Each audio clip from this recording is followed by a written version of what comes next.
What's up, y'all? It's your girl, maybe, and Summer's room. Oh, Watch the hands, okay? Watch the hands. sorry. Truth. Bill's place. Oh, Summer's room. Hey, y'all. hey, tonight we are going to be talking about gender roles. And the smallest definition that I could think of was how we're expected to act, speak, dress, groom, conduct ourselves based upon assigned sex. Is that real? and those that don't know what sign are boy or girl. What did the doctor say? What did the doctor say? Or what you live by. Or what you live by in your relationship. Yeah, because it could be, we're gonna count every boy is boy and girl is girl. Doesn't matter when she was born. Okay? Boy, girl. So if you're in a relationship, what do you feel your role is? If you're a woman in a relationship, what do you feel your role is? Do you feel that a man and a woman's roles are different? Do ya? I kind of do. I'm old school, so I kind of do. And I so couldn't wait. I was waiting for y'all. Go ahead, y'all two. I say, well, let me say, I've been single most of my life. So, and I was raised with all brothers. So my dad raised me to do everything my brothers can do. And I kind of liked it when I was young. And as I got older, those skills helped me survive when I was a single mom to do all the things I need to do in this big old house. And at the same time, I love a man to drive me places. I don't want to be the driver. I like to be drove. You know what I'm saying? I don't want to take out the garbage. It's really Jaden's job right now, but when if I lived with a man, it'd be his job. And so some of those things, and I think has a lot to do with how you're raised. And since my dad was such a manly man, he really lived by those gender roles. And since my mom was very culturally submissive and African and queen-like, she did all the girl roles. As a young girl, I did not like spending time in the kitchen. I did not like cooking. I did not like any of the chores that my mother did. I was in a big competition with my brothers 24/7. So I was doing all the roles they did. And I wanted to be able to take care of myself. And I'm glad that my dad raised me that way because I can handle whatever I need to handle on my own. But as a young woman, I want to be spoiled and pampered. So I love that he does those gender roles, but I also know it's different for others. And I'm open and accepting of what anybody else wants to do. Okay, before we go any further, I know we said we were going to do fetishes, but we're not doing that tonight. We can do it tomorrow. Please, y'all, mark it down that we're doing fetishes tomorrow because I couldn't remember. they're really they remembered and they're like, wait a minute, I thought we were doing fetishes, So Hold me to it. So we forgot, guys. Sorry, all of us forgot. You guys can send us messages and reminders as well. Yes, you can message each one of us and say, hey, guess what? You said this, because we got a lot on our plate, all of us. We got life and this, so we can forget. So tomorrow we'll do fetishes. Everybody, please feel free to blow up the inbox, not mine, blow up there, because I don't even answer half of the time until the end of the day, so I probably won't see it. So blow up everybody that you see on the panel besides this pasty queen right here, and tell them, hey, tomorrow you're doing fetishes, so then that way we won't forget, guys, because none of our sticky notes work. So and also another thing is, yes, for those that want me to do toxic, I will be doing toxic tonight after this. Okay. Pull up. Well, I was going to ask you so since it's already decided what we're going to talk about, would it be possible that a thumbnail could be posted tonight on the Facebook and the YouTube? Yeah, because they already know. They already know. Yeah. They're gonna be underneath it like yeah. Boom. All right, go ahead. Good question. Don't try that every night though, y'all. I know you and Bill is up cahooting it up. Don't try to play with me. I know y'all. Yeah, we want to post it. Look, I mean, I can post it every day if that's what I want to do. I just don't feel that. No, that's because they already know, and it's 2 days. I figured it would be, we could just. Oh yeah. Any excuse to work. That's how it starts. Yeah. Well, I know you're kind. Yeah. So, what do you got to say about that? About this combo? Okay, back to the combo. Let's get back to it. So, what do you? I don't care who's live talking about me. We'll talk about her on Toxic, not here. But thank you for telling me, Amy, because make sure you tell me that again when we get to the next platform so I can go in on her. Anyway, go ahead. Who, me? Oh, okay. So I like gender roles with exceptions. Like, I grew up being a whole independent woman, you know, making my own money, doing for self, taking the trash out, cooking for myself, loving myself. Like, and that's cool, right? I like that I have the ability to do that. But after and I used to be like, no, I want to be independent. I don't want to be independent no more. I want somebody to take care of me. But I also want to have my own money and spend my own money how I want to. And I like to cook. That's one of my that's how I show you I love you. When I get in the kitchen and I'm feeling kind of my emotions, you know, you kind of get that through my food. So if I'm throwing down, you're doing something right. If you're getting hot dogs and beans, you on the wrong path. You know what I'm saying? And I like for the man to take the trash out and for him to be paying all the bills. But I also like to be in a position where if he need me, I can back him up. And I don't want to cook every night. So if you could cook, throw something, go pick us something up. Like, I don't want it to be, I'm okay with the gender roles, but I also don't want it to be so much so that it's just expected to just be like, this is what it is for me and you. But I guess in the same breath, when I say that, I don't want him to expect me to take the trash out. I want you to feed me sometimes, but I don't want to take the trash out like ever. So I like gender roles. I like assigned assignments with like flexibility, if that makes any sense. Not the gender roles. You know. Bill's crazy. Mm-hmm. Can we get them buttered, please? Please. The good butter, not the margarine. Give me some of that government butter. That used to be snagging. Oh my gosh.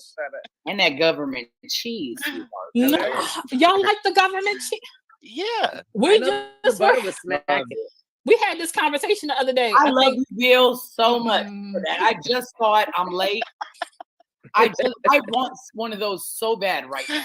Me too. With some butter on it. Ooh, when Jaden comes, can she make me some of that bread you was talking about? The monkey bread or the keto? No. We know we ain't doing that. Well, oh yeah, we are doing. Well, we could probably do both. Jaden made some monkey. What was it, Jaden? Some monkey something. It was so good. It was like a cinnamon roll. Yeah, like girl get in the kitchen. She just a little. Yeah, tell her when she come here.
Left the house for hours.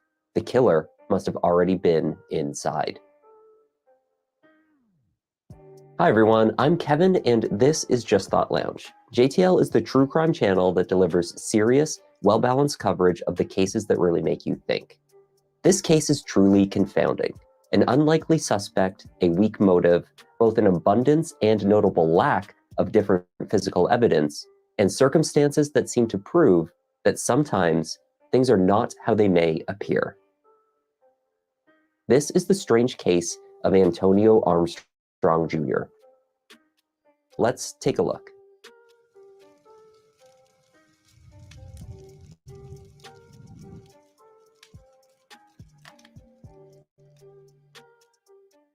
Antonio and Dawn Armstrong have been described as a couple at the head of what was considered to be an all-American family. In 2016, both were 42 years old. Antonio was a Texan native. He had grown up in Houston. Antonio had studied at Texas A&M under a full scholarship to play football before going on to the NFL, where he was a linebacker for the Miami Dolphins in the mid-1990s. Ankle injuries ended his career before he could get much playing time, but he moved on to play professionally in the CFL, the Canadian Football League, for 6 years. He and his wife Dawn co-owned and ran First Class Training, a gym in Bel Air. Antonio doubled as a personal trainer, motivational speaker, and a general health and fitness advocate. I want you to pick back up those visions and those dreams that you once had. By all accounts, it was a very happy marriage. The couple were parents to 3 children. Josh was the eldest. He was Dawn's son from a previous relationship. By 2016, Josh was a college student. He had also developed a close relationship with his stepfather and was extremely close to his younger siblings, 16-year-old Antonio Jr., known as AJ, and 12-year-old Kara. AJ was a football player himself and was known as the big man on campus. He and his sister still lived in the family home with their parents.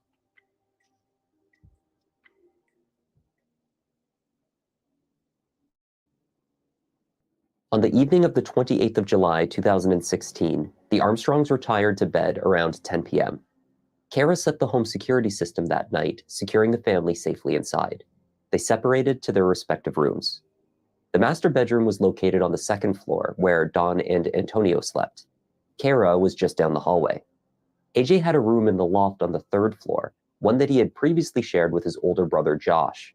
3 weeks earlier, however, Josh had moved into his own apartment only a short drive away. For hours that night, the house was quiet. The only activity was 16-year-old AJ awake in his room texting with his girlfriend Kate. The two called it a night at just past 1 a.m. The events of the next hour would change all of their lives forever. At 1:40 a.m., AJ called 911 emergency.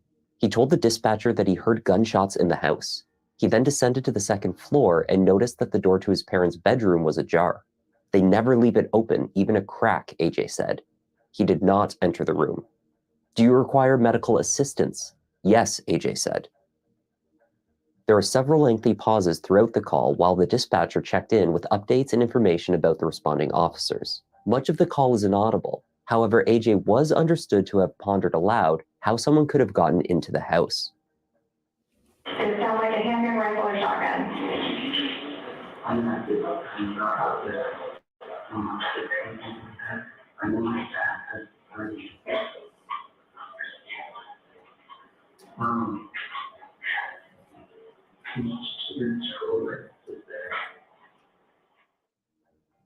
In another barely distinguishable whisper, in response to the dispatcher, AJ notes a ringing that he has in his ear.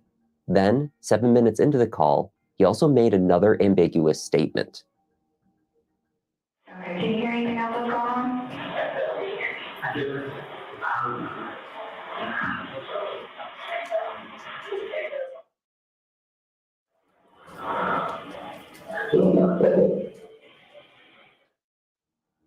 Towards the end of the 911 call, AJ entered a code into the ADT keypad on the front door to disable the home security system.